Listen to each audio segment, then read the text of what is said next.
Your honour, आलाप एक software है जिसे प्रोग्राम ऐसे किया गया है कि वो बहुत से गानों के छोटे छोटे हिस्से लेकर एक नया गाना बनाए, और डिस्प्यूटेड गाना भी मिस्टर अनवर सलीम के गाने से लिया गया है। मेरे क्लाइंट के गाने को चोरी नहीं कहा जा सकता, योर ऑनर। इसका अपना एक अस्तित्व है, अपनी identity. I will go so far to से।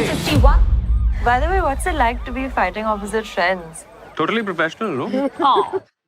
Hi everyone, this is Pramit from High On Films, and as a fan of courtroom dramas, I'm really excited for Guilty Minds. My first question to all of you is that, like, how did you come across Guilty Minds, and what about it made you agree to work in it? So I got a call from Sophia, who is one of Gautam sir's people.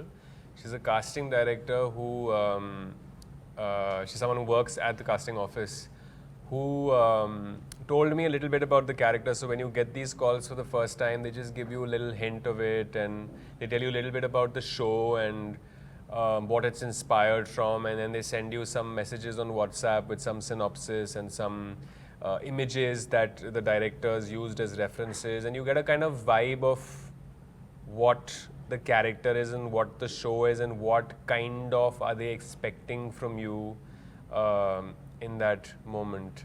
What was your question? I've gone into my own world. What was How your did question? you encounter Guilty Minds? So that was how I encountered it for the first time, and then of course one tested for it and auditioned, and it was one day where we had to do 3 scenes, and then slowly, then when we came on the project, layer by layer, day by day, scene by scene, we've encountered Guilty Minds. And the rest of you? Yeah, I auditioned for it, and Gautam sir's team. In fact, the first time when I was called and I was asked to test for the part, the larger chunk of the dates that were given to me, I was supposed to be shooting for something else. So I didn't even bother reading the scenes, because I said that, you know, it's not going to be possible anyway, and they seemed like really big scenes. So I said not available. But a few months later, they came back saying that their dates have shifted, and that, you know, again, the casting call sort of is open. So I said, okay, cool. And then when I read the name Kashaf Kaze, I was instantly drawn to this person. You know, I felt like I wanted to get to know her. And the scenes themselves, the audition scenes, was so much fun. And the emotional range of the audition scenes made me realize that perhaps this script is going to be something, you know, something special.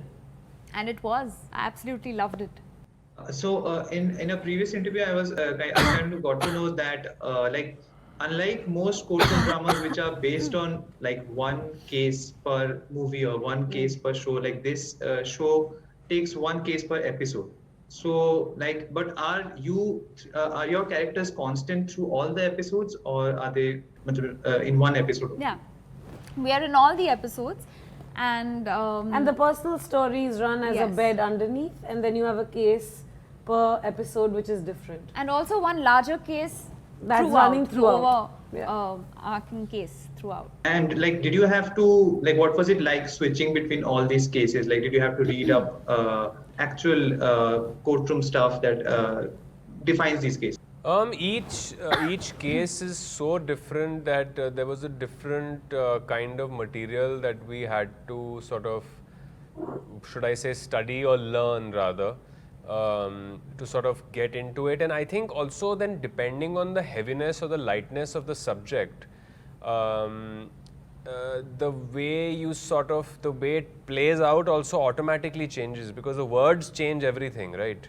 If the words are chained together in a way where they are forming a lighter emotion, then automatically that's where it starts drifting to. So each case has its own rhythm.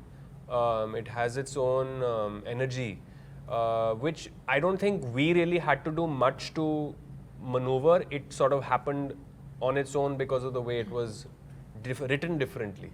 And is there like anything enlightening or surprising that you found about how the judiciary works that you didn't know before doing Guilty Minds? Order.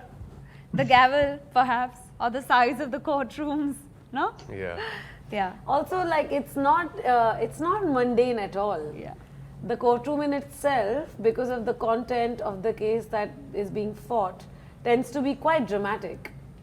You know, so that and the change in the tone of a Supreme Court vis-a-vis a smaller court where there's air conditioning and there's no air conditioning. There are people walking in the smaller court randomly. In the Supreme Court, there is a great degree of like etiquette. So there is a hierarchy in that world as well, which is very apparent, both physically and in terms of ethic. And you know, I also feel that people keep saying this, that there is no, that only in the films there is drama and it's theatrical and this and that. If you really go there, the drama is all there. Yeah. It's really all there. It's just that we highlight it we have to highlight it so that it's seen, and because it's not just felt by us. Because in human life, we're just feeling it, and that's why it's not so visible. And as actors, we have to let that show. So the drama is very much there. When you walk into a courtroom, there's so much happening, like she said. The judge is in a mood, the lawyers are in a mood, because obviously your personal life also affects how you are going to argue the case. And there is fear of a term at the end of it, so it's serious matter. It's not like there are people's lives at stake. So if you work backward from that idea of how serious the whole proceeding is, it cannot be banal, it cannot be tepid. It is very sort of over the top a little bit. Yeah. You enjoy So actually, courtroom interestingly enough, I was talking to the directors and I had said that like Damini, Tariq Pe Tariq has become a meme of sorts. Yeah. But the director said that it is pretty realistic, like you said, that there is a lot of drama and the lawyers actually prepare how to do the theatrics. Yeah. So in a way, the lawyers and your parts are kind of melding together. Yes, in a way. they're performers, right, at the end of the day. And in fact, his character is one such guy who uses his theatrics to distract or to buy time, because everyone has to have their own tactic and strategy. Whereas my character, Kashaf, perhaps would not do that, and she will use her knowledge of the law, or she'll be quick to call someone else out in that way. But that is what will make people, what will be interesting to for people to watch in Guilty Minds, because we also have many other actors, wonderful actors like Girish Kulkarni, Suchitra Krishnamurthy ma'am, then we have Sanand Verma, and many actors, different people playing judges. And they've created their own versions and they've brought their own personalities to the table, all of which is so authentic and so relatable and also so funny at times. You know, truth can be funny, and that is what it is, the way it's come out. So I hope people really enjoy the lightness with which also we have presented these really intense cases. And apart from the subject matter and like your dialogues, what other ingredients do you think is necessary for a good courtroom drama, like the production design, costumes, and lighting? Yes. That's it. Production design Absolutely. is like incredible Yeah. to set the mood. Writing to begin with, I think, you know, the writing aspect of it, art direction. See, on a film set, each and every department is so crucial. From hair, makeup to costume to just name it, everything. The people taking care of us, you know, our spot dadas, are the people who feed us. So I feel like sometimes actors are just put on a pedestal. But to be honest, behind the actor, there are so many people who are really lifting us up and keeping us there. So it's not just one thing, everything is crucial. And as actors, were you given any room for improvisation during the scenes because they are so dialogue heavy and like strict to the laws and I mean, the terminologies? Not during the time, not for court. them or even for me, not when you're fighting a case, because that would lead to somebody getting jailed, even if in fiction, and you don't want to jail someone by being a bad lawyer. So no, you got to stick to the dialogue. But I find that it's interesting because you're so stuck into those lines when you're playing the lawyer, that when you come off it and you're in your personal spaces, the release is very beautiful, because you're looking at these people in this stressed environment, which is like the movement is per inch, like it's inch of movement on either side, right? But when you come home to see those same people in their private lives just sort of get into it, I think that's where the more improvisation was probably allowed, rightly so. But in the In the personal space, basically. yeah, in the personal space. In the court, though, not possible. But I think having said that, it's safe to say that Shefali is someone who also likes to stick to a written dialogue. Sure, there is room for some magic and spontaneity happening, but she does, like by the third or fourth take, come back and say that, okay guys, let's stick to the lines because phel raha hai scene, you know. So I guess you need that one person who's just controlling it all, because we have a tendency to, like I think especially me and her have a tendency to go somewhere else only. Suddenly we're shooting another series altogether. And she's like, where are And you? we'll defend it saying we felt it. Not so guilty minds. But yeah, that's true actually. You and I both have a tendency to fly away a little bit. And what was it like acting opposite, like you were saying, like acting legends like Satish Kaushik and Kulbhushan Kharbanda, which is also a tangential kind of reunion for Shriya because Mirzapur. But we didn't work together in Mirzapur. But it was nice because, well, we didn't work together, but the show did well. So it was just nice to meet sir and to do those scenes with him. And like I said, when, in fact, he interacted with Kulbhushan sir a lot. So he should be able to answer that question. So I, before I became an actor, before I came to Bombay, I used to work in an export house for Rajiv Joseph and Nanika B. Joseph. And Rajiv, I call him, everyone calls him Josie. He was very, very similar to the character of Kulbhushan sir. He was my boss and Kulbhushan sir is my boss over here. And the kind of relationship that I had with him was what I tried to replicate with Kulbhushan sir. I mean, that was the germ of it. Of course, when the person actually is different, there's different. But the germ of it, for what I felt, for what I understood that this character would make me feel, or what the importance of this man had been in my life was. So for me, it was Josie who was the base of that. And then having someone like Kulbhushan sir play it was like something else. Like I remember the first day I met him, we went to his house in Bandra and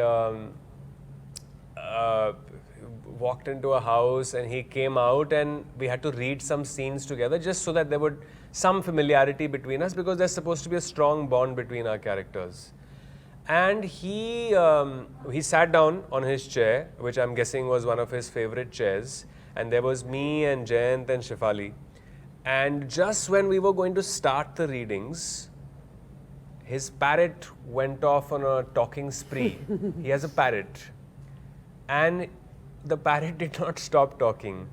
And he said, देखो, अभी वो थोड़ी देर में चुप हो जाएगा खुद, तो उसके बाद reading start करेंगे.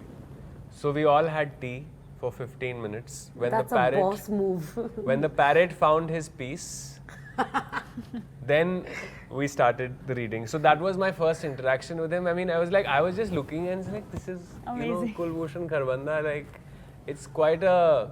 But I think once you get onto set, everybody's so professional. He's so amazing.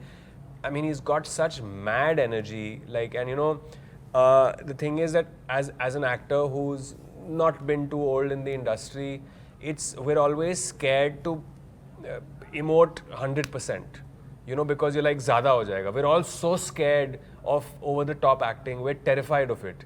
And then to see this man come and pour every cell of himself into a dialogue, and it coming across absolutely correct, it motivates you, it inspires you to dive right in and not be scared of it going into that space. And since these are all very heavy subject matters that you're dealing with, is there any one particular case that stayed with you well after you were done shooting or your filming wrapped up?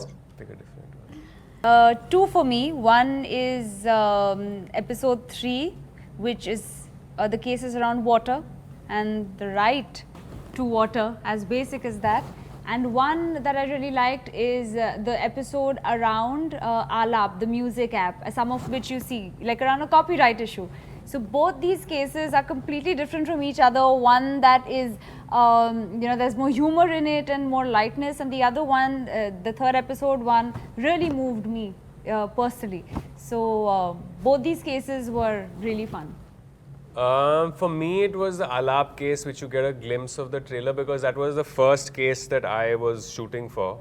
as a lawyer. So we had shot the chunks of The Office and the interpersonal dramas a little bit, and then we came to that case. And I think I found Deepak in the middle of that somewhere.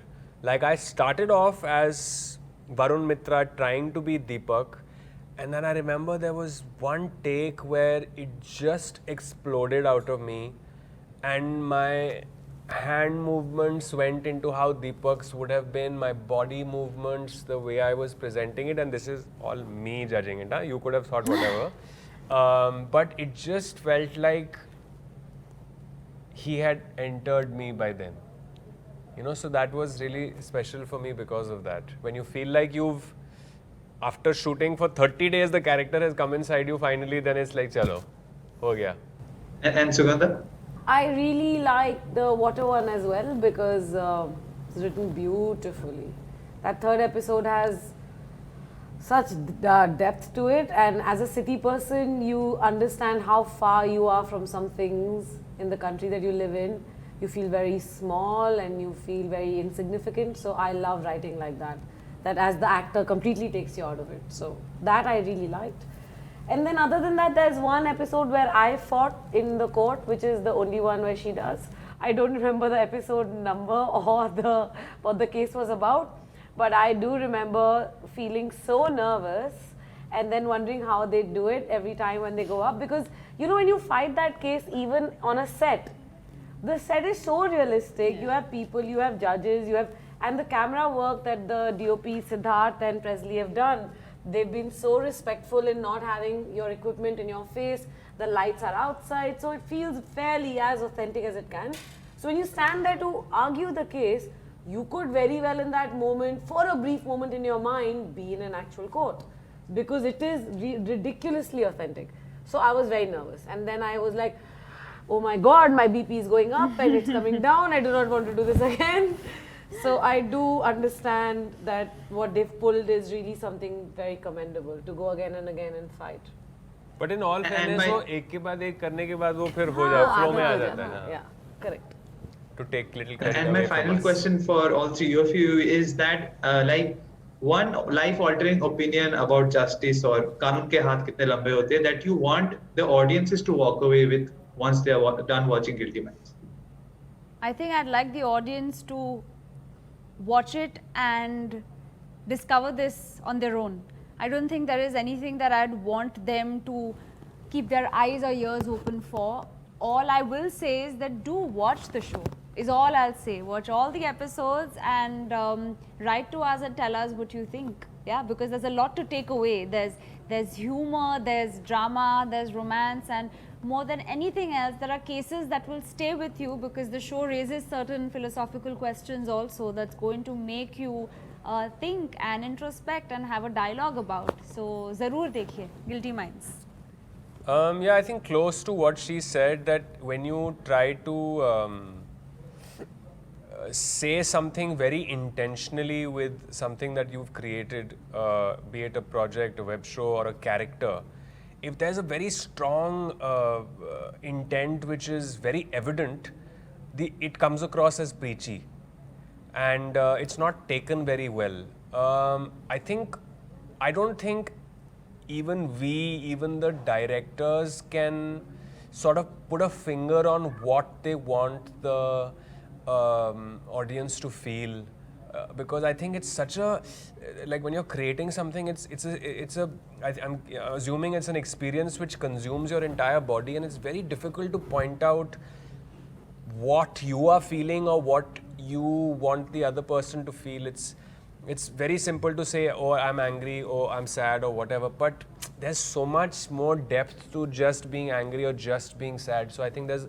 a lot more depth to also what you want the audience to feel, or what is it that you're trying to say. What fascinates me a lot actually is that in the past decade, how the court of public opinion has picked up a lot of steam, where when you really hear about something, you're not truly hearing everything about it. You're not hearing all the facts, you're not hearing all the sides, you're also hearing the court of public opinion. So that in itself also, because it's there in some of the episodes, So how that we are sort of collectively deciding the fate of people sometimes, and how fascinating that idea is, and how dangerous also it can be.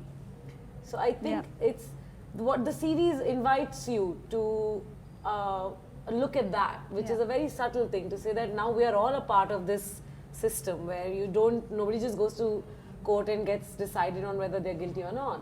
There's a huge process that happens behind it, and we are all a part of it. Yeah. And some of the episodes will absolutely implore you to think in those lines, and that's what I find is very fascinating about the show.